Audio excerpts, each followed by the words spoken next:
Hola, aquí estoy, sola, porque los tengo a todos muy enfadados, a Blanquito, a Pelos, a Dragón, pero bueno, yo esto tenía que empezarlo en algún momento, tenía que volver y me gustaría muchísimo saber si me habéis echado de menos, si teníais ganas de volver a escuchar mis cuentos, bueno, pues me gustaría saber de vosotros porque de alguna manera cuando te dicen, pues estaba deseando de volver a escucharte, no sé, como que te animas, ¿no? Reconozco que no he tenido mucho tiempo, reconozco que bueno, que también el estado de ánimo influye muchísimo para estas cosas.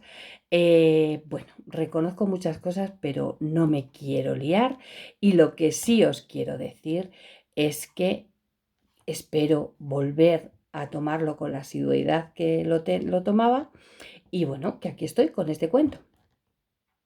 Este cuento se titula El fabricante de montañas. Vamos a ver qué nos cuenta. La historia que sigue es una historia tan verdadera como antigua. ¿Cómo? Os preguntaréis, ¿cómo sé que una historia tan antigua es verdadera? ¿O que me la acabo de inventar? Pues bien, si tampoco os fiáis de mí, os lo diré.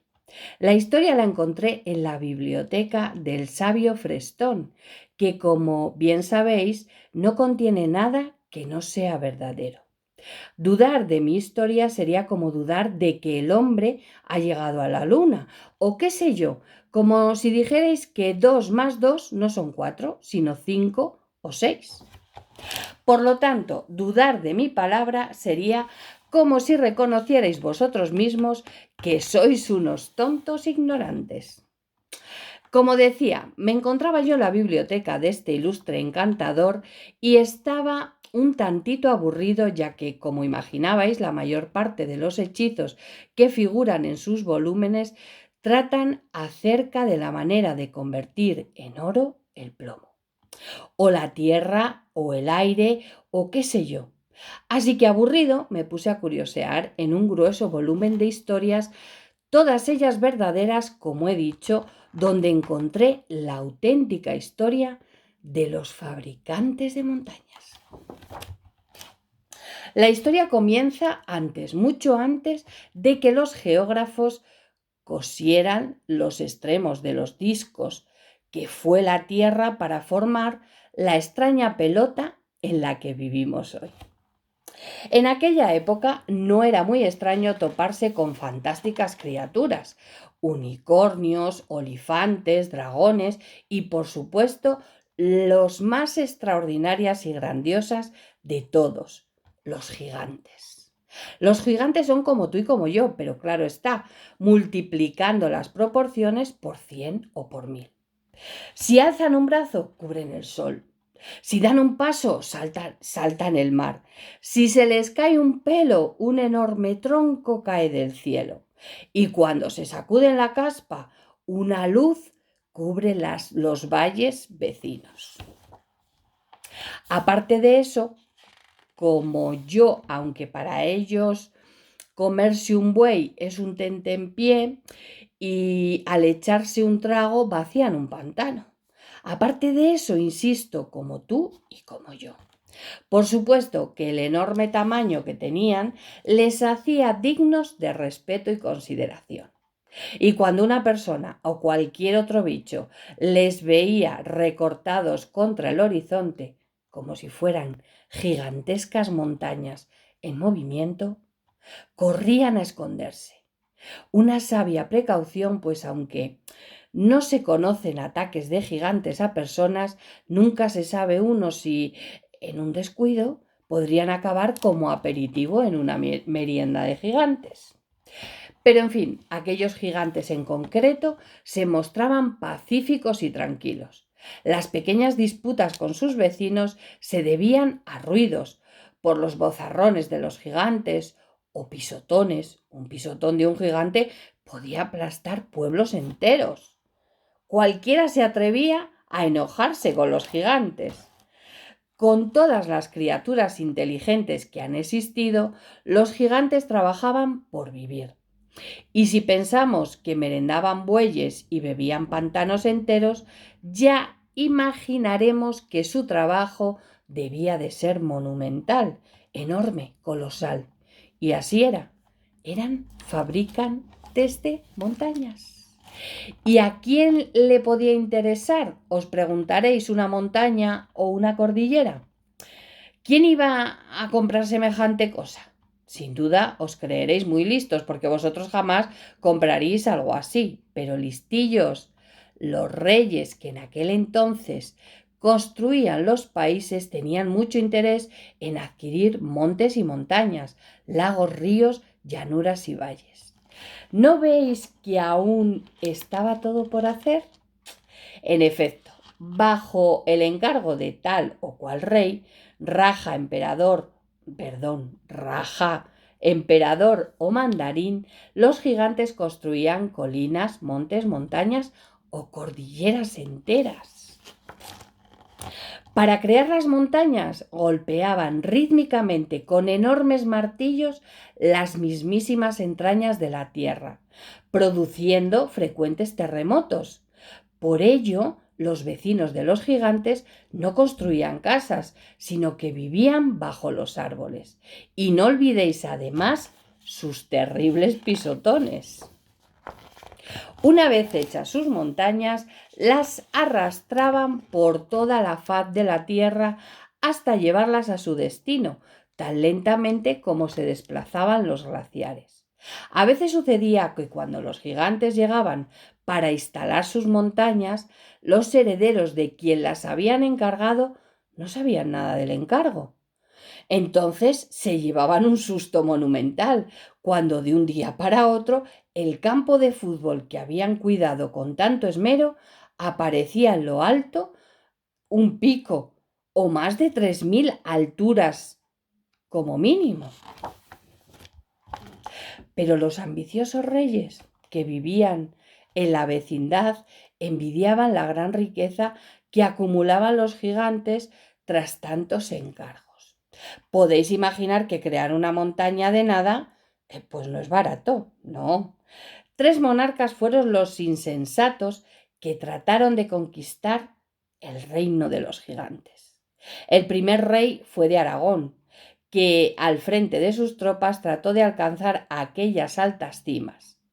El pequeño Ordel, que era apenas un bebé gigante, le atizó tan tremenda patada en el trasero al buen rey que tardó 3 días en aterrizar.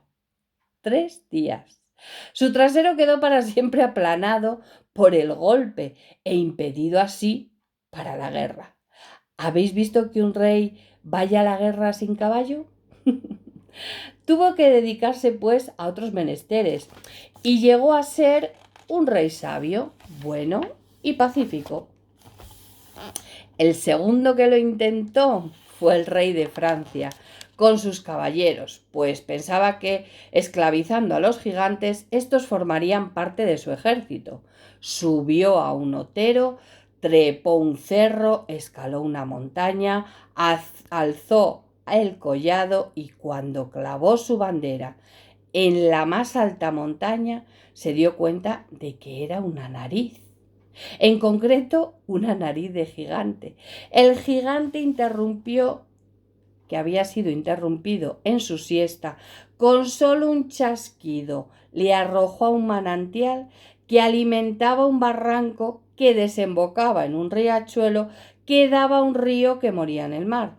Solo a la orilla de este mar, no me preguntéis cualquiera sabe, le sacaron del agua con una caña. Le tuvieron 67 días al sol para que se secara y ya nunca más necesitó lavarse, lo cual se mira como se mire, es una gran ventaja, claro.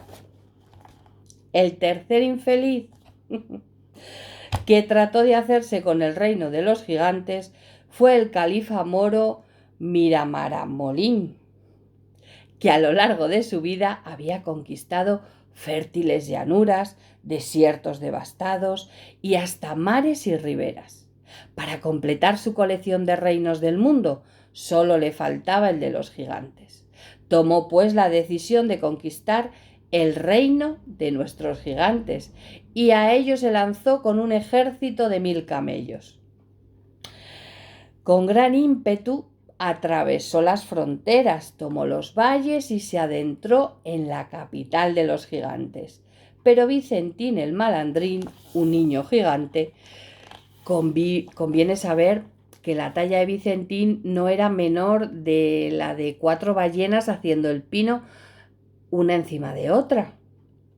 Le cogió de su babucha y, confundiendo al rey con un bichejo, lo encerró en una jaula de insectos y allí permaneció el califa incontables meses y años hasta que adelgazó tanto que pudo colarse entre los barrotes. Desde entonces, para evitar que se le llevasen la más leve brisa, tuvo que caminar con piedras en los bolsillos y se le quitaron para siempre la gana de conquistar reinos.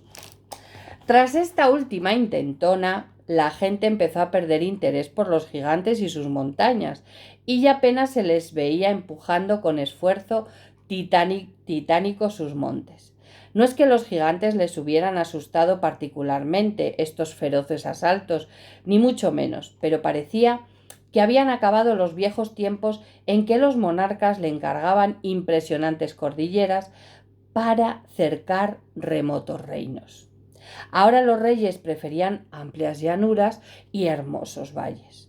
Es más, se diría que casi les estorbaban las viejas montañas que habían heredado de sus antepasados, pues se dedicaban a agujerearlas para traspasarlas y a pelar los profundos bosques que lo adornaban.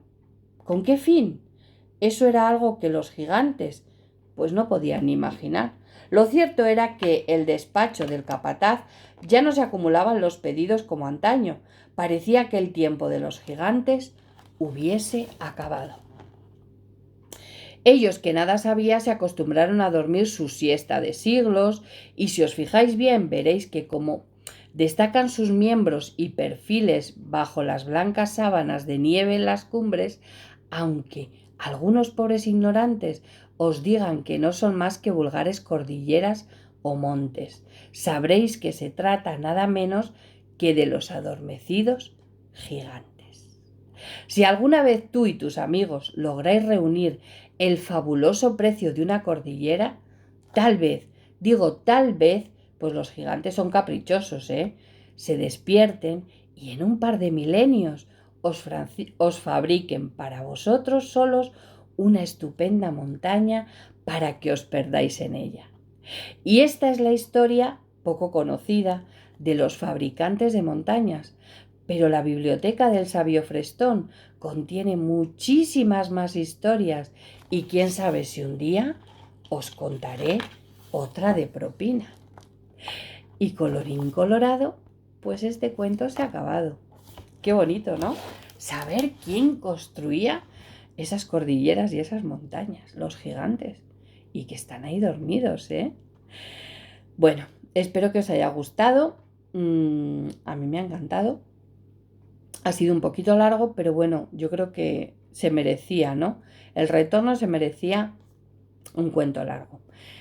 Seguramente que para la próxima vez estaré acompañada porque me van a ir perdonando según vean que voy a empezar a contar cuentos, y ahí tendréis a vuestros amigos Dragón, Pelos y Blanquito. Un besito y hasta el próximo cuento.